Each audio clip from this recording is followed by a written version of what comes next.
I never thought the last thing I'd taste would be copper and rainwater. It wasn't even a good night for dying.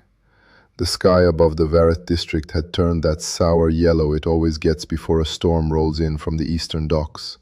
The kind of yellow that makes streetlights look sick, that turns everyone's face into something resembling a corpse before they've earned it.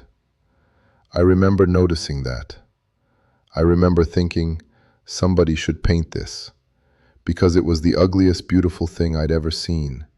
And then Calvaro's crew opened up from behind the rusted fence line on Market Street, and I stopped thinking about painting anything at all. 3 rounds, maybe 4. I didn't count. You don't count when you're busy becoming geography. My name, while I still had one, was Draskin Vale. I was 29 years old. I ran the Hollow Fang operation out of the Lower Vareth for 6 years, which in that particular industry is roughly equivalent to outliving 3 generations of fruit flies. Men with far more resources and far more patience had tried to remove me from the board before Calvaro got lucky. I took it as a point of personal pride. Past tense now, obviously. The fall was slower than I expected. I'd seen men go down fast, crumpling like wet paper, and I'd always assumed that was how it worked. Immediate, surgical, rude. But I went down like a building being demolished the old way, brick by brick, my knees first, then my palms against the wet asphalt, then my cheek. And the whole time I was cataloging the absurd specific texture of the road surface beneath my face. Coarse, gritty, smelled like diesel and old rain.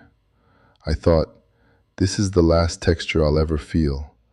And then I thought, that is the saddest thought I have ever had.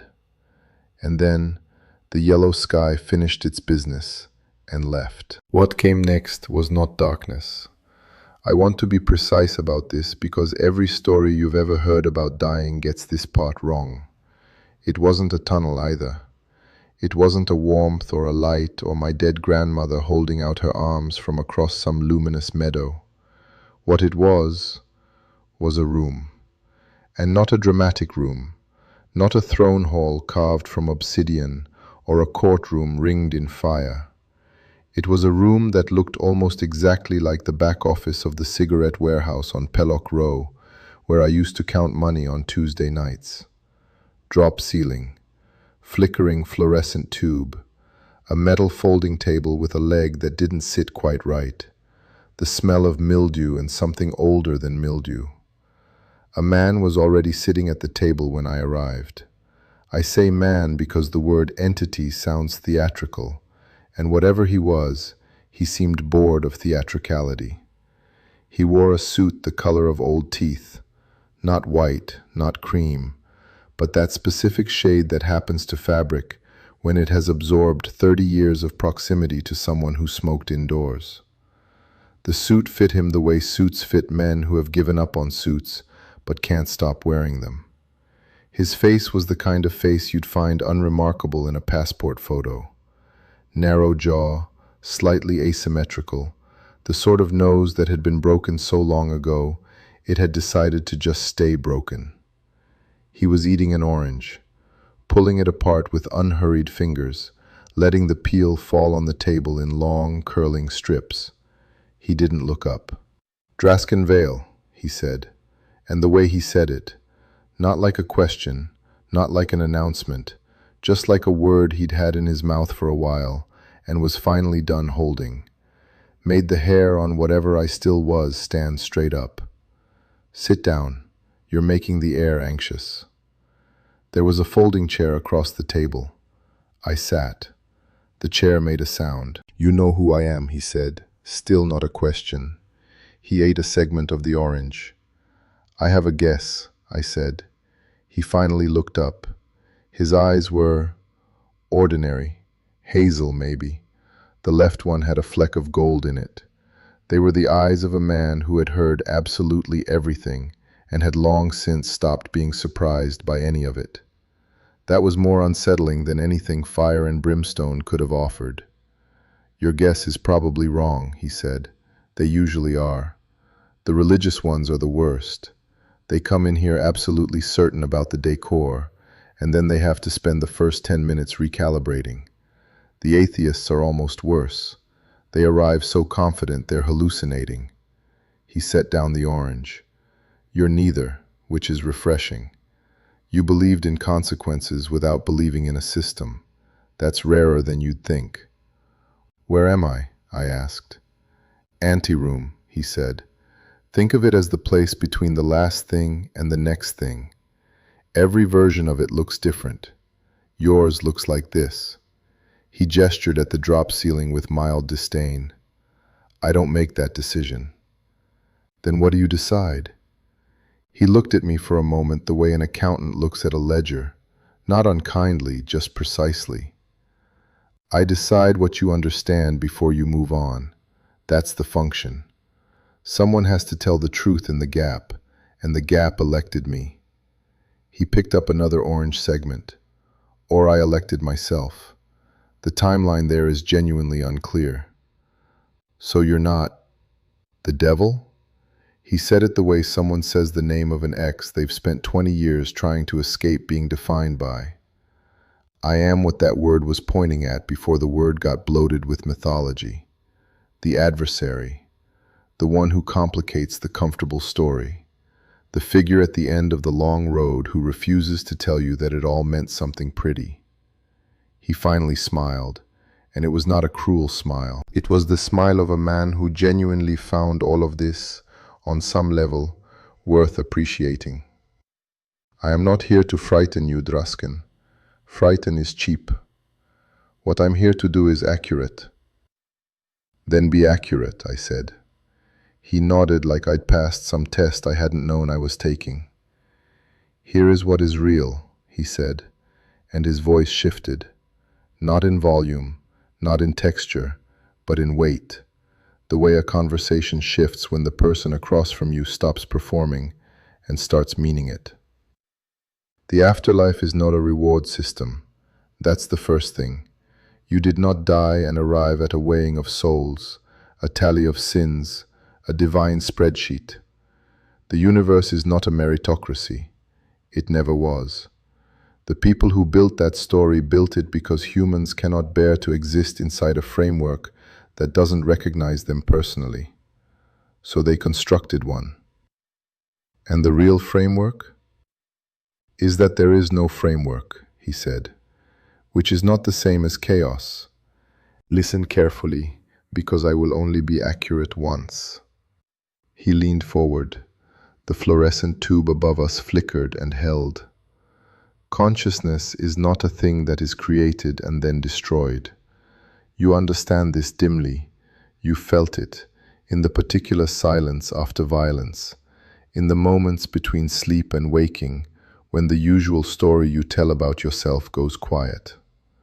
What you call you is a temporary arrangement of attention, a specific angle of looking.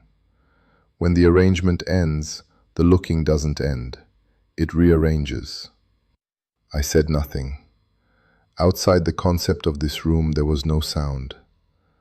There is no heaven, he continued. There is no hell. There are conditions. Some arrangements of consciousness exist in conditions of extraordinary suffering. Some exist in conditions of extraordinary expansion. These are not punishments and rewards. They are consequences, which is different, because consequences are structural rather than moral. A fire does not burn you because it judges you. It burns you because that is what fire and flesh do when they meet. So what am I? I asked. What is this? What happens to whatever I am? He sat back, ate the last piece of orange, set the peel aside with the careful deliberateness of someone who had decided long ago to do small things with attention. That, he said, depends almost entirely on what you were actually doing while you were arranged the way you were. Not what you said you were doing, not what you believed about yourself. What the arrangement actually produced in the world it moved through. The weight of that landed differently than I expected, not like a punishment, like a fact. I thought about Varet, the actual streets of it, the specific people. There was a woman named Thurziel who ran the corner shop on Market, 2 blocks from where I'd just bled out, who had kept her lights on for 6 years past the point when the neighborhood should have swallowed her place whole, because I had made it quietly understood that her shop was outside the operational perimeter. Not for any noble reason. She had, in the beginning, been useful for moving certain packages. But the usefulness ended, and the understanding stayed, mostly out of a habit I'd never examined closely enough to name. She was still open. Her daughter worked the register on weekends. There was a kid named Orville, who I had pulled out of a particularly bad situation involving a debt that was not his, and a timeline that was not survivable, and had absorbed the debt myself and told him to leave the district and not come back. I had done this because I found him irritating and couldn't stand the idea of something irritating being wasted. He'd left. I didn't know what happened after. There was an enormous quantity of harm. I will not perform a theater of regret about it here, because regret without honesty is just guilt wearing a mask, and the man across the table from me had already said he was interested in accuracy. Men moved through the world differently because I had moved through it. Some of them were still moving, some weren't. The man watched me think. He did not hurry me. "The arrangement you were," he said finally, quietly, "is one of the more complicated ones. Not the worst I've seen come through this room, not even close, but not simple." He folded his hands on the table. "You spent 6 years being a small god in a small territory, and you used that power with a kind of pragmatic mercy, not consistent, not planned, not morally coherent by any philosophy I'm aware of, but present." He paused. "That matters, not as a credit balance, as a fact about what the arrangement was. What does it mean for where I go?" "It means," he said, "that you will not go somewhere you go to.